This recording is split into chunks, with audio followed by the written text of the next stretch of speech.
Hello everybody, it's Julia here from the Highly Sensitive Tarot, and I'm back today to have a look at this really interesting deck, the Mindscapes Tarot. It's this one here by John A. Rice. It's a Hay House deck. It was released I think last month. Quite a few people are working with it at the moment, I've noticed. It's a really interesting deck, and obviously the first time I looked at it, it was giving me a really strong sort of airy energy, which is not surprising, is it? Because it's the Mindscapes Tarot, and it's so it reflects swords energy, doesn't it? But because of that, I wanted to do a deck interview with it really, and just see how it would work for me, how I would get the best out of it. So I've decided to use the interview spread from the Penumbra Tarot again, and I've already had a really good shuffle and laid out these 5 cards, and I've just been sitting looking at them really before I turned the camera on. And what I also hope to do is a spread from the book. I haven't looked at the spreads in the book yet, but I hope there'll be one in there which might reflect some of the energy that is in these cards here. So the first question is, what kind of reading will you excel at? And I pulled the Catacomb, which is fascinating and quite unexpected actually. I'm going to look at the book, obviously, because this is card number 22. I think there are 23 majors in this deck. I think we've got the Catacomb, and then we've got, yeah, the Great Work is the 23rd card. So the Catacomb is history, family, ancestors, collective unconscious, past-present integration, healing, reconciliation, mediumship, equality, legacy, tradition and birthright. Its planet is Chiron and its element is earth. And the symbols in the card are ossuary, skylight, entrance, exit. You can see those things. It's not the clearest, is it? Ladders, bones, coat of arms, elephant, torches, gate, dark versus light. So, excuse me, it says, hidden below the surface of our lives are people and stories from long ago that shape who we are today, and their wisdom and experience is available to us at any stage of our journey. Though descending the crooked ladders may be frightening, even painful, one must go down to come up the other side. The dark ossuary can be filled with secrets and resentments, but also with surprises and healing. Only you hold the key to the crypt, so when you are ready, grab a torch to light the way. Notice the elephant above the door, a symbol of family. Remember, ghosts from the past always manifest in the present, so for better or worse, they must be dealt with. There's also a little action here, which in this one is to host an ancestral ceremony to honour and connect with your past. Which is really interesting, because I've obviously been sitting looking at these other cards and how they might all fit together. So this is, what kind of reading will you excel at? So I think that's saying, isn't it, that this deck will excel at any reading that are based around family, traditions, maybe past lives, karma, dealing with things from the past that are affecting your present, ancestral wisdom, yeah, that kind of stuff. That's fascinating, isn't it? And completely unexpected, actually. And obviously this is my deck interview, so this is how the deck will relate for me. That's not necessarily to say that it will for other people. This deck may read in an entirely different way for somebody else. In fact, it certainly will. So this is my deck interview for me. So card number 2 is, what are your strengths as a tarot deck? And I pulled the Tower. These are fascinating cards. So as we know, the Tower is a card of Mars and fire and disasters and challenges and fights and things coming to a head. Things, you know, it's that if you don't build the foundations properly, you know, it's going to fall down eventually, isn't it? So that's about the past affecting the present, isn't it? Yeah. So it's often a card also of like immediate change, isn't it? Something that has struck us down, some crisis, some disaster, some big shift.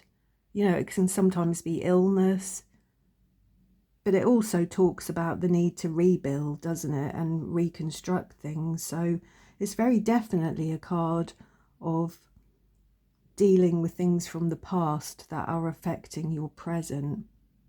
So I would say that the strength of this card is to help you navigate through those crises and those tough emotional times, those kind of dark nights of the soul, those times when it feels like everything has collapsed, everything has fallen around you, you know. So card number 3 is the Hierophant, and this is, what are you here to teach me? Which again is fascinating, isn't it? Because the Hierophant is often a card of ancestral wisdom. You know, this Hierophant here particularly has that shamanic look about him. He's in the forest alone in his little sort of teepee. It's very definitely a card of spiritual wisdom, traditions,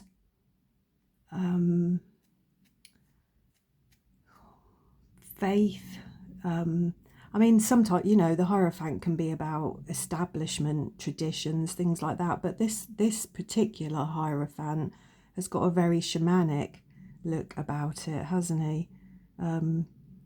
Which to me, again, speaks of that ancestral wisdom. So if this card is here to teach me anything, I think it's, again, it's wisdom. It's looking to the past for things that are affecting my present. But also, while I've been looking at these two cards here, the Hierophant and the Hermit, they're both in a little sort of dark cave, if you like, and they've both lit a fire. And all I've been hearing in my head over and over is, be a light unto yourself. So I think if this deck is here to teach me anything, it's to be a light unto myself, to have that inner sense, that inner compass, that inner sense of identity and resilience and strength of purpose.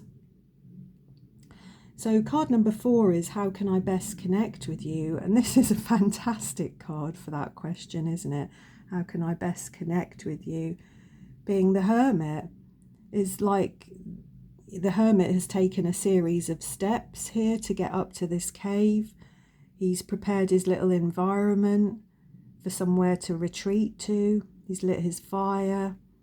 So I think this card is saying that I can best connect with this deck by being in retreat of some kind, by taking myself away to contemplate, to reflect, to be quiet, to be still. And from that place, hopefully, I can hear my own voice, but maybe the voices of my ancestors and that ancestral wisdom, or that collective unconscious wisdom, if you like.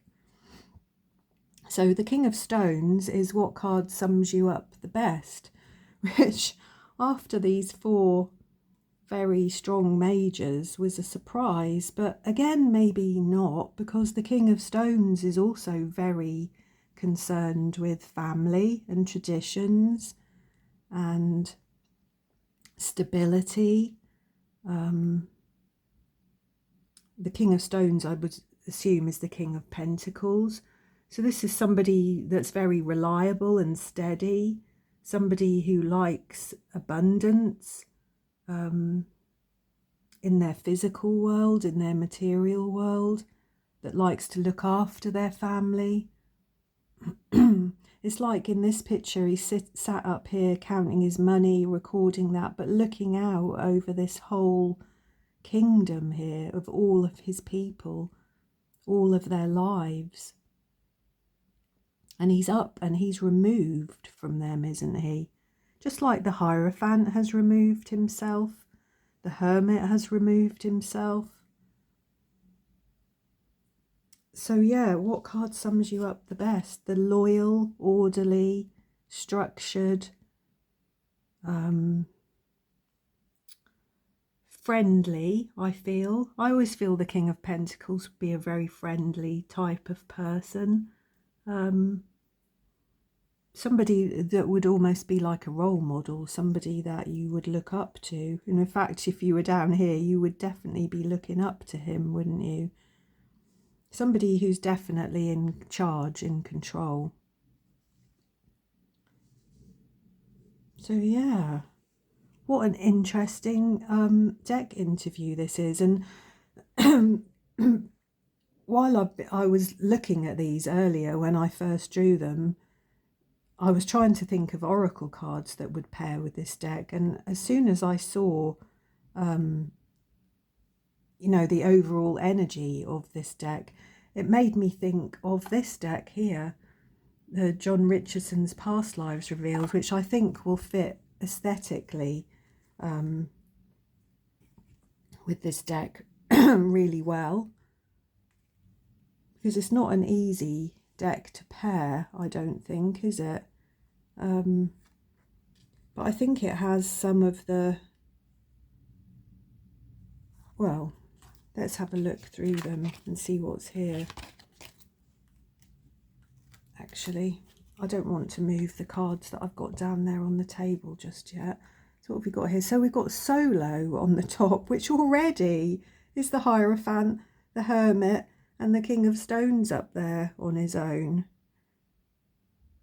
And perhaps you would be Solo coming down this ladder and back up this one in the catacomb as well.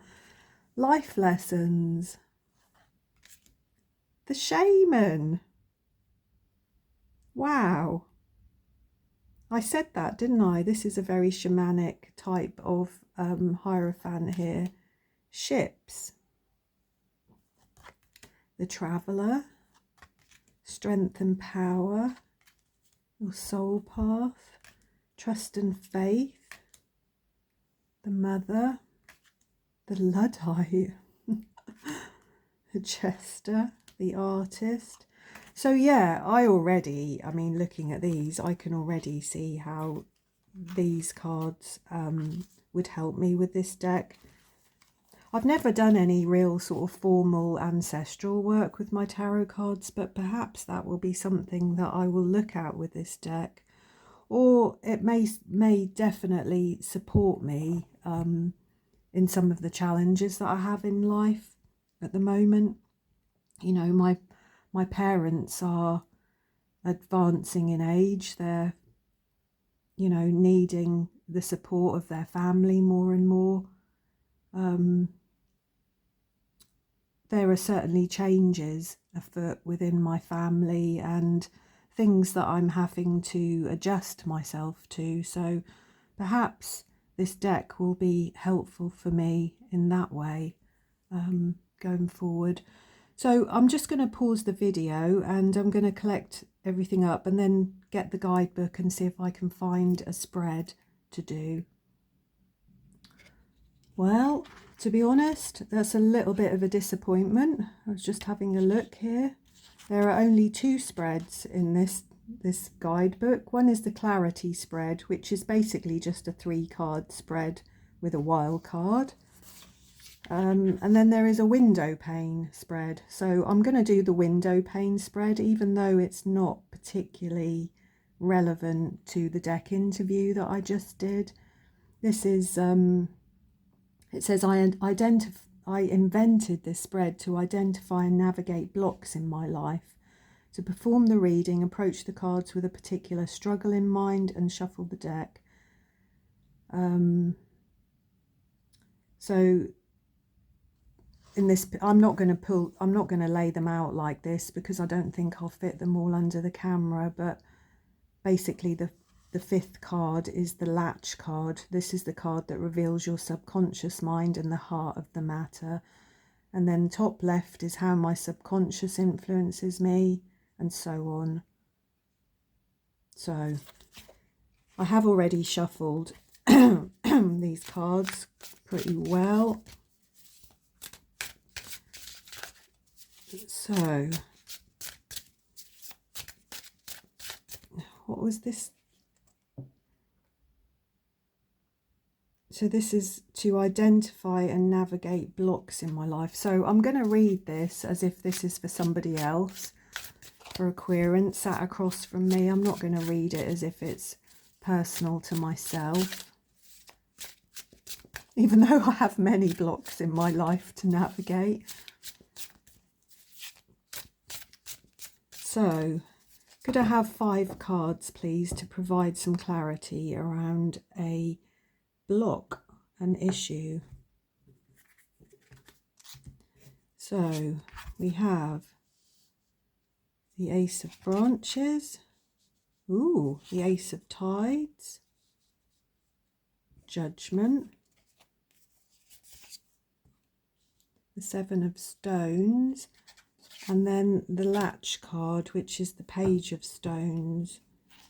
And at the bottom of the deck, actually, let's put that there because I always like to have a look at the bottom of the deck. We'll put that across there. That's the bottom of the deck. So yeah, I have got that right, haven't I? So the first card is, this reveals your subconscious mind. This is the Latch card. This is the heart of the matter. So this is the Page of Stones. So this is the Page of Pentacles. So this is a sort of studious energy, isn't it? You can already see that here. This is somebody that sat at a desk, and looks to me like they're perhaps an artist. There's lots of colours here, and there's an artist's little wooden figure there that helps you to draw. So this is a studious, sort of focused energy, isn't it? This is, because it's pentacles, it's somebody that's quite steady and dependable, sensible sort of energy for a page. But still, a page is the immature aspect of this, isn't it? It's not the king. And it's interesting, isn't it? Because we had the card that sums you up the best. That was the King of Stones, wasn't it? So what is at the heart of the matter here is that this is an energy of study and focus, and somebody wanting to better themselves, somebody wanting to be successful, and yeah, somebody wanting to be successful, somebody wanting to prove themselves. Yeah, but being very concerned with their ability to study and achieve something, produce something, create something. So that's at the heart of the matter. And then we have the top left, so the first card, how my subconscious affects me. And we've got the Ace of Pentacles, the Ace of Branches, which actually, that must be Wands, mustn't it? As I said, I'm very new to this deck, so well, it's the first time I've picked it up to play with it at all, really. So this is Wands, isn't it? This is fire. Yeah. So this is about creating things again, isn't it? This is having a passion for things, wanting success and good luck, and it's kind of the source of all life, isn't it? It's that creative spark and that creative element. So What was the question? How my subconscious influences me. So this would say that in order for you to be this Page of Stones person here, this is the heart of the matter, that you need to actually really feel something. You need to be passionate about it. You know what it's like if you're asked to create something or do something, if your heart is not in it, if you haven't got that spark of passion and enthusiasm and motivation to do it, it will make it really, really difficult, won't it? So that's what I'm taking from that. So card number 2, the top right, something in my life I sabotage out of fear. And I've pulled the Ace of Tides. So this is the Ace of Cups. And again, this is about creativity, isn't it? It can be about self-love, new relationships. I love how we've got like either the sun setting or rising there, but it's just bursting out of the water, isn't it? So again, it's almost like the beginning spark of something. I know it's water, but just because of the sun playing across the water there, it is like a sudden fire, a sudden spark. So again, that is saying to me that if you were going to sabotage something out of fear, it would be your ability to well, it would be around self-love, wouldn't it? It would be around the beginnings of things, new relationships, new creations, a new relationship with yourself. And it says to me that your emotions get in the way of that being able to happen. Yeah, I think that's what I'm seeing here. So card number 3 is where this fear stems from. And I drew the Judgment card.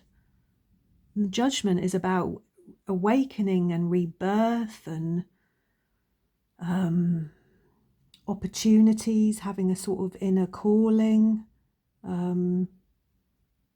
It's like in this card, all of these new buildings, all of this new stuff has grown out and above this very old cemetery here.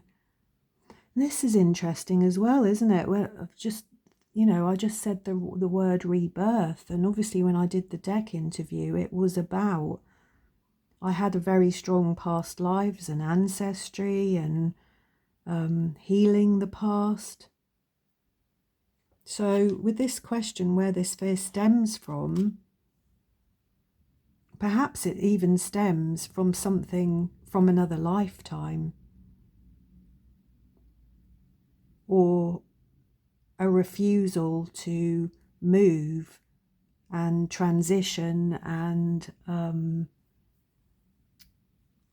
allow that awakening and that rebirth to sort of flow through you, to not see those opportunities in life when they present themselves to you.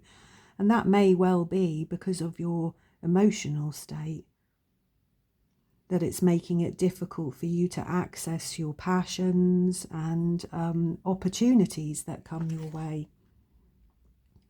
So the bottom right, which is this card, is how I can avoid sabotaging myself in the future. And we've got the 7 of Pentacles there, and this is a card of hard work, isn't it? It's often a card of harvest and hard work, and in this card we can see that this city or this town here is covered in scaffolding, and it's being built, isn't it? There has been a lot of hard work in building these buildings, building this city and bringing it all together. So it's a card of accomplishment, isn't it? And being patient and being practical.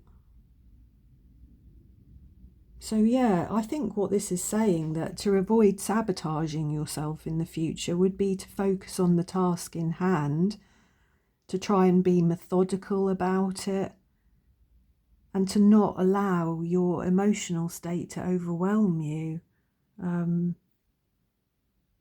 to find ways to access your creativity, because that is the heart of the matter here, isn't it? Is this, the Page of Stones, that ability to create and be studious, to be focused. And it's very hard to be focused and achieve things when your emotional state is feeling out of control, when you're kind of either shut down in yourself, not seeing the opportunities that come your way,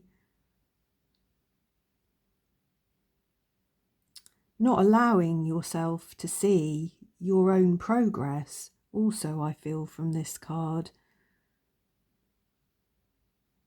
because even though there may still be a lot to do here, there's been a lot of progress also, hasn't there? So the Six of Spires, the card at the end here, I'm assuming that spires must be swords. Let me just check. It must be, mustn't they? Yeah, it's air, isn't it?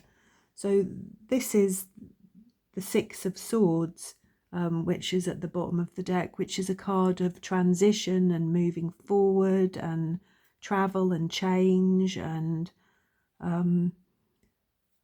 moving away from difficult times. So with the two cards that are kind of the heart of the matter we've got this card here of needing to be studious and focused on the task at hand. And we've got a card of moving away from difficult, allowing yourself to move forwards in your thinking and your thought processes. So yeah, that's really, really interesting, isn't it? I think overall what this little spread here is saying, that in order to achieve what you want to achieve, in order to access your creativity, you need to not allow yourself to get bogged down in your emotional state, to recognize that your subconscious mind is kind of driving you in a certain direction. It's really interesting. That's something I sabotage out of fear, which was the Ace of Tides, wasn't it? Out of fear of being hurt, out of fear of rejection, out of fear of failure. And that this fear stems from missing out on opportunities, of feeling stuck, of not listening to that inner calling, not listening to that inner voice, and not seeing the progress that you make. So yeah, I don't know whether that made any sense to anybody. This is not that easy a deck to read, actually, just first off like this. It's quite different, isn't it? I think I do much better reading decks that have people in them and faces. I think it makes it much easier for me to get an emotional feel on the cards. But yeah, this you can see this reading, can't you, of how this little sort of story has come together here. Yeah.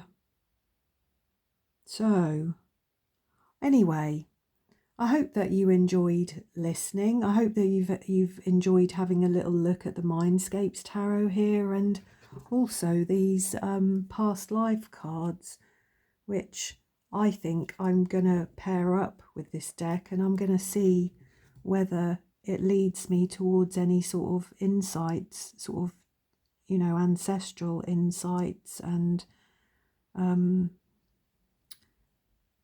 looking to the past to see where some of my own blockages and my own issues might have come from, and what I can do to actually move forward with them. And I hope that it may actually be quite healing for me to work with, as well as my family kind of changes and ages, and I have to adapt and deal with that as well. So yeah. So thanks for listening anyway. I feel like I've rambled a bit. This wasn't the most easy reading. I hope you enjoyed listening and hearing my processes, because that's always what I enjoy with other people. It's a very personal thing, isn't it? There's no right or wrong way to read these cards. They are what they are, aren't they, to each and every one of us. So anyway, I will see you all again soon. Thanks for listening, and much love to everybody.